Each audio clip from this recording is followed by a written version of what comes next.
Chief executive officer education authority district Khushab Malik Ehsan Ahmed لوان نے کہا ہے کہ قوموں کی تعمیر و ترقی میں تعلیم کا کردار کلیدی اہمیت کا حامل ہوتا ہے۔ ان خیالات کا اظہار انہوں نے سالانہ ٹورنامنٹ ایلیمنٹری ونگ ضلع خوشاب کی شاندار تقریب تقسیم انعامات سے بطور مہمان خصوصی خطاب کرتے ہوئے کیا۔ اس پروقار تقریب کے گیسٹ آف آنر ممتاز ماہر تعلیم district education officer secondary schools Khushab Malik Fazal Elahi Fazal تھے، جبکہ deputy district education officer Khushab Malik Muhammad Ishaq Awan, physical education officer district Khushab Abid Hussain Bhatti, assistant director Zaheer Abad Bhatti, assistant education officer جوڑا کلاں ویسٹ ملک سرفراز احمد آوان اور دیگر افیسر بھی زینت محفل تھے۔ سالانہ ٹورنامنٹ کی شاندار تقریب کی سرپرستی district education officer elementary schools Khushab Chaudhry Muhammad Ishfaq Ahmed نے کی۔ نقابت کے فرائض focal person sports Muhammad Akbar Saki نے بطریق احسن سر انجام دیے۔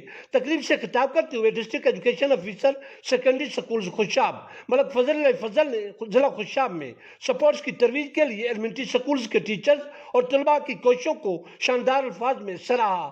دوران تقریب گورنمنٹ ایلیمنٹری سکول سدت حل کے طلباء نے مہمانان خصوصی کو گارڈ آف آنر پیش کیا اور کلچرل شو کا شاندار مظاہرہ کر کے خوب داد و تحسین وصول کی۔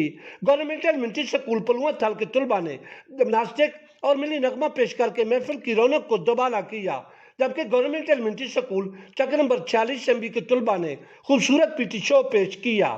مہمان خصوصی نے پوزیشن ہولڈر طلباء میں انعامات بھی تقسیم کیے۔